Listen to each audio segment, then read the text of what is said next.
Ignition sequence start. 6, 5, 4, 3, 2, 1, 0. Liftoff. We have a liftoff.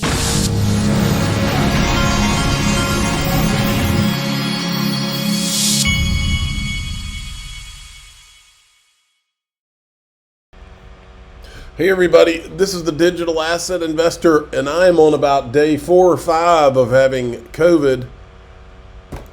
Today's the first day I've felt halfway decent. I mean, it's been a rough few days, I'll be honest. And I did have ivermectin, and what I've been thinking while I've taken some ivermectin, and I was thinking, I remember during COVID when those lying pieces of garbage over at MSNBC and CNN, all these lying propaganda media, were every time somebody would even bring it up. I remember when Joe Rogan said he had used ivermectin, and those liars they were trying to bash him and all this. How many people died because they didn't have access to some of this stuff, and that they were being told, oh, that's horse dewormer and all. And those people knew that wasn't true. I mean, it makes me sick when I think back. All right, we're going to move on. Check this out from Black Swan Capitalists. I think they're right. X is likely to partner with Stellar Foundation to enable the use of XLM as a payment method. Jed McCaleb already has a relationship with Elon Musk through SpaceX. And in wake of cyber attack and banking system, XLM-powered Starlink could be necessary. So yeah, I agree with that. So I just wanted to bring this up. I had forgotten all about it, but when Hulk Hogan spoke the other night at the RNC, I had forgotten that Hulk Hogan, the name of his wrestling team back in the day, was NWO, New World Order. You do have to wonder if we're watching a movie. Reminder, Donald Trump is going to be at the Bitcoin conference in Nashville. I would go if I was not going to be busy doing something, because I wouldn't mind going and seeing this circus. But here's some of the people that are going to be there. You're going to have Robert Kennedy, Kathy Wood, Looney Tune Michael Saylor, Russell Brand is getting in the game, and then you're going to have a bunch of these other politicians, it looks like.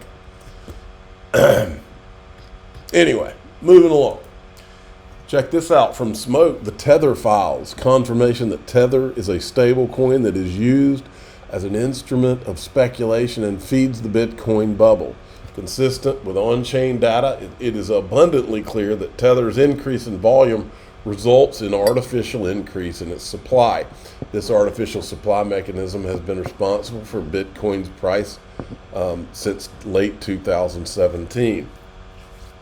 Boy, let me tell you what, when you see this, if the only thing you should be thinking about it as an XRP holder is real USD, because it's going to be regulated and it's going to be a stable coin. And I literally asked Greg Kidd, who I think is one of the most important people in the Ripple story. I literally asked him, I said, what is this going to do for XRP, what Tether did for Bitcoin? And he said, well, that's generally the idea. That's what he said to me. That is all I think about when I think about Tether at this point. Almost like it was a prototyping that was done. XRP is on the move. We do have XRP on the move today. eGrag Crypto says it has to close above 64 cents to make higher high from 63 cent previous move. Stay ready. So 64 cents what we're looking for. Here's Congressman French Hill saying who he thinks should be the next SEC chairman. I disagree. I'll tell you who I think is going to be. And I was wondering, if Trump becomes president, then there is an opportunity to change who the chair of the SEC is. And I wondered if you had a preference for who that might be.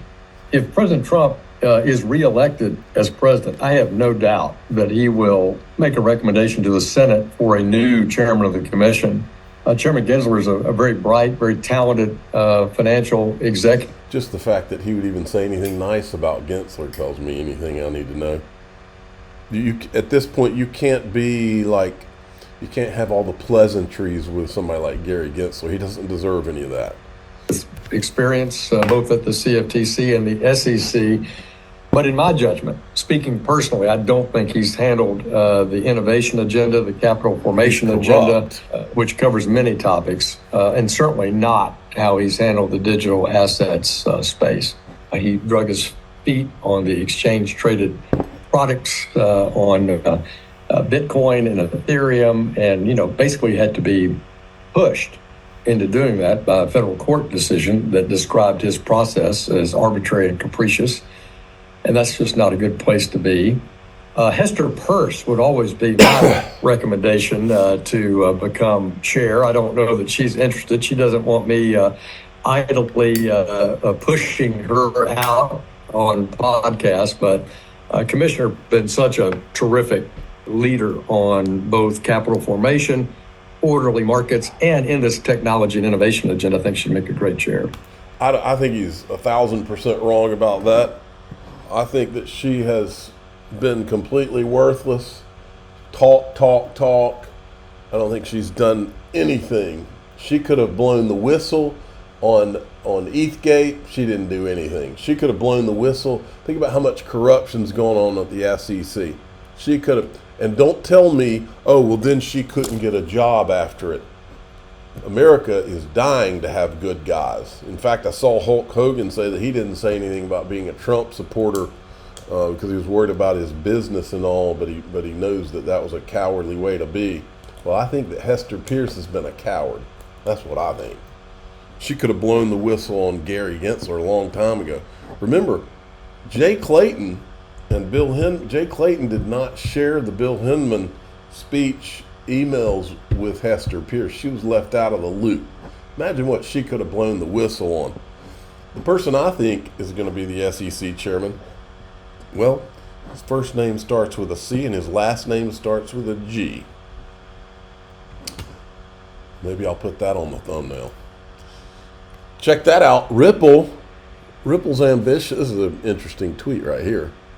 Ripple's ambition is to be the #1 digital asset infrastructure provider for financial services by building the core components on and off ramps, custody, compliance, and liquidity needed for enterprise integrate blockchain into their businesses.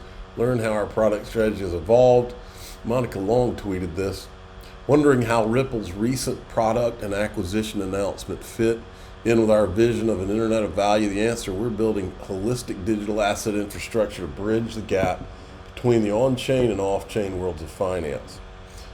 I want to finish with this clip here. This guy's like a gold and precious metals / economic guy, but he's talking here about how all the geopolitics going on right now are going to involve all of this. Watch this. Exactly. But when I look at what happened after that economically, so what causes, for example, I'm going to use talk about stock market and gold and silver markets, right? So when you have uncertainty, turbulence, turmoil, chaos, change, those kind of things cause gold and silver to go up, yes. Right? They act as a flight for safety because they're accountable, they're real chase, they're things, right? They're not just a piece of paper, a digital entry that can be manipulated real easily. It's a function of supply and demand. And when the foundations around us are crumbling, people oftentimes look towards gold and silver. They have since the beginning of time, which is why kings and kingdoms have always fought over this stuff, right? Yes. But when that happens, the dollar is in usually collapse mode, right? As the dollar comes down, gold and silver are going up. And when you have a declining dollar, it takes more of that junk currency to buy valuable goods and services, which is part of the reason why this is inflation, right? Inflation is not rising prices. Rising prices are a symptom of inflation. Inflation is really an increasing money supply. It takes more of that junk currency to buy gold and silver or bicycles or groceries or whatever, right? So the interesting thing that happened, though, after the assassination attempt is gold and silver were rising, obviously, because it's chaos, it's uncertainty. What's going to happen next? But the dollar went up too. So why did the dollar go up? Is because people thought what I just said a few minutes ago, Trump is a shoo-in to be president. And the world was now thinking, if Trump's president, the dollar is going to be strong, the economy is going to grow, right? So you've got... Maybe we'll get real USD at the same time. I'm in DAIXRP.com. There's more video that's like must-see video and stuff I can't show out here. I'm the digital asset investor. I'm not an investment advisor. This is for entertainment purposes only. Please subscribe, hit the like button, tell your friends and family. Here we go.